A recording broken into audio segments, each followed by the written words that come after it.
welcome back to my channel, and this is Inday the vlogger, and karon another food vlog na sad episode, guys. So I have here ang akong co-ambassador, si Bisaya vlogger. So I'm Bisaya vlogger and Tom there, Tom. So page na siya Bisaya vlogger. Samsamo ko na niya ron kay. Diba? Kami na sila mag-date ron kay human namin sa uban. So karon na nami sa may SRP dapit ang among food vlog and review karon kay ang MAKO BARATO meals, which is ang ilaha is ang unlimited pork, chicken and seafoods. So if you love pork, chicken and seafoods and nangita jud ka og budget friendly, then this video is for you. Alright? Ma'am, gwapo.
So guys, muna ni ang owner sa MAKO BARATO meals.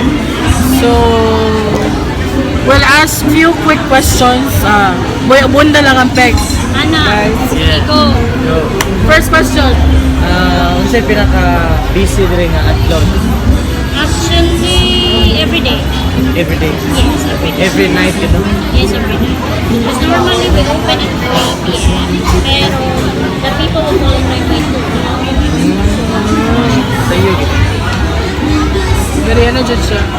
Second, unsay edge sa MAKO BARATO meals from the rest of Siguro number 1 is we cook it as a family.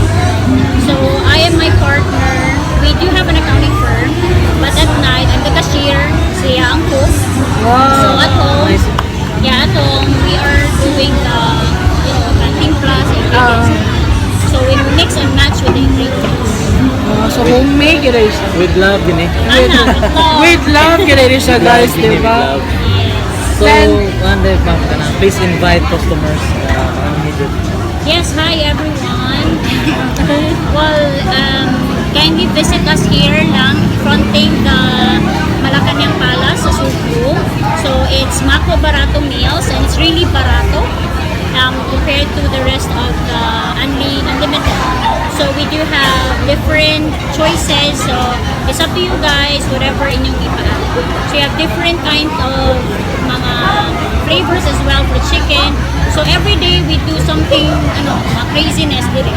wow. Yeah, so we do have promos. So depende if we reach a specific quota, so we do have this promo. Okay, we do have the iced tea promo. Oh. So, di ba guys, it's just like they're returning favor po sa mga customers Yes. who's visiting them at the same time. So, come here na guys. So, try very sulit. And then, pinaka-favorite ko na uman din, no? Kaya ang scallops. Yes, actually, I don't know, pero nami usa ka visitor rin. Pero ingon sila, mag-best of Cebu daw ang scallops na. Yes. Yes, kayo. Yeah. Yes. The sauce of this place. Oh, then, kana ano siya na, bantayan sa nako is, dagko siya. Oo, okay. Amo na siyang ipa-culture. Nami supplier from Plaza. Oh. Inikatod ng dire, limpyo na siya daan. Ah, So, guys. if you notice, ang scallops ng kulis na siya black part. Yes, So, oo. katong manggod siya may naka-difference sa taste. Medyo murag mo ito siya makapait. Yes. So, we had it totally clean good para sa Bitaw. Kay normally sa ako sa nabantayin sa mga other nga mga stores na ila scallops is gagmay. Gagmay nga. Kani siya kay meaty gid siya kung sa poor for meaty gid siya. Lingin, yun. Oh, lingin gid siya. also the shrimp, you can pag na siya sa farm. So, once we had yung may mga specific quantity, ganun measurement niya. If sobra na sa kagamay, ayaw na lang. Kasi it's not the, amo amang gupire, it's not the quantity, the money bitaw, but it's the experience. Bitaw. So, totally. Moderate siya ko na. Kasi ako ma'am, yung pinaka-favorite na ko itong squid. Ayos, sige yun. Panglasang Pinoy kayo ma'am. Yes, for the squid, it was started during the Mother's Day. Yeah, okay. My partner had decided na mag-special surprise siya something sa So, okay, he started the squid and the shrimp. So, from then, pinami siya nila sa, sige, i-multiply na to, we'll have it at the store. So, muna na mag-start. Actually, even with or without sauce, lami dyan siya. Wala ko naman tayan. So, mara siya ka na, kay wait, i-serve, normally sa pag-serve sa sudan, duha na dyan siya ka sauce. And then pag ano, no need na dyan siya og sauce. Medyo guys siya. So even siya na, pagka-birthday. actually nahilap ka na lang nino, pagka last part talaga, last part talaga na yung sauce. So, ako nga, so mas hindi siya, even ka nang pag ano, og rice, nakaingon ko nga, no need naman mag-rice. Ang uban kita rin na mas kay okay na sa Oo, lanlan. bayan at sa Lanlan portion yun. Kaya marag, everyday typical mo ko ng rice, sa to ako, sa balay, ano. So, marag, kung mangita siya ka, something different, especially if food preparation, ang taste. So, marag, mas lami siya sa lanlanon. Yeah, kasagaran po sa mga is wala siya down pa. Wala presentation. Why presentation. With us, we train their people. They're not that, They naman professional. course, they're not the professional. But we train them, and then they're okay with Yeah, it. tapos sa plating. Ayos, sige. Pero at least ba nga may something to in-serve ito mo. Wow factor. Yeah, na siya. Kaya naman, na-excitement ba nga. Dili ka ng very, ano gid siya, nandiyan siya ka ng something new sa eyes bitaw sa customers. Especially for the new ones sa bago pa nakatry. Millennials. Oo, Because we are millennials. mga feeling millennials, Yeah. hindi guys. So, muna siya nga, especially millennials, na makita dyan sila something new, something different, totally different. So, very, ano gano'n siya. Actually, alin ako din pero I haven't yet tried yun. Kay, marag, nag-photowalk kami din eh. Kaya, straight kami dito, nga, natay niya man ka na-abdan may uwan. So, kaya, so wala na lang yun. So, okay. So, and then from there, then nag-start yun na yung mga rumors about MAKO BARATO meals. And then, dito na nga, I think, hindi na siya o review na gano'n siya kamara kay there is something with the store. So mo nga luckily na gyud me and na proven and tested siya. Idol again, sweet, pamilya din. Actually pang gyud siya, pang grupo gyud siya. Dili siya gingon nga. Kada. Actually kami ran doon guys pero muro katungal na busog eh. Ma'am, mabayad niya ni ma'am, ginaman ni ma'am, patay, kurot. Of course. Okay. Pero okay naman yun. Ang importante lang is you are satisfied with the food. Very much experience-wise plus ka lang ang Unexpected service akong kuwangin ba? Nga to, gina yung taste niya. Kung mag-expect nga to yung taste, grabe lang. Wow factor. People come in here and then they had jump from one place to another. It started with isa ka foreigner. And then, foreigner sila niya na kami ni Filipino. Then they're celebrating the 7th birthday sila anak. So, wala mang gumya that time. They were able to come into different today. Kaya siya nga, lamig matiguto. Ano ito magkuha niya? Wala kami itong time. Sige sila kakontak na mo. Kakontak na bili. Lagi nila i-help. Kaya lang yung occupy ang mga space sa taas. And from then, silang may nakastart at review na mo. Dito na siya na yung decline. Yes, especially mga foreign, they're very typical kung kayo na sila sa pagkaon. Ang issue naman ba mo is, the reason we had this food, it's not purely kanang bitong sa mo alam po ba sa family kaya kung mga nakinig sa ruminan. So sige mami, may nanay lang ta. Sige na, usap kami lain na. So we always had the decision as a family. So that's it. Recipe, love. Plus nahimang po, usahay, ang idea sa mga batanon is muswak pang good sa taste karon sa generation. So, or at least mga kumbaga, ang food combination is nai for adults na asa so blend in na gud siya ba.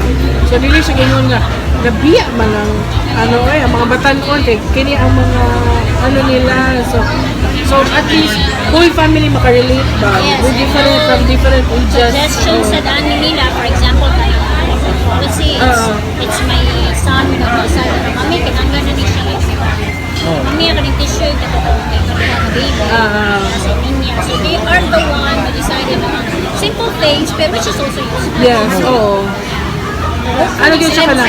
Family, yes. And hopefully ka na na siya, mo expand. Hopefully. Buyag. So guys, you should try. Good. Hari yun mo. Thank you so much for the experience. Oo, nagod na magdagi ng mga amigo. Okay, problema. Among mga asosasyon. Okay, so we're good. Thank Yes, you. thank you, ma'am. Just stay. Usap ang galing.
ko as in.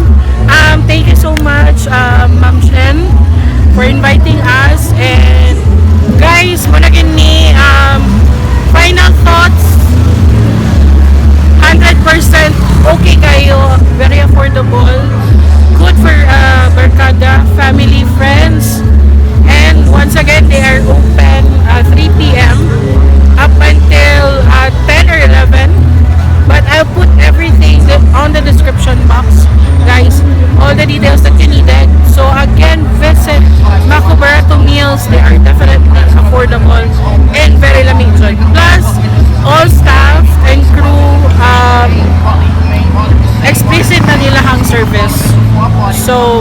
thumbs up to guys. So once again, this is Inday the vlogger, and see you next to my next vlog. Bye!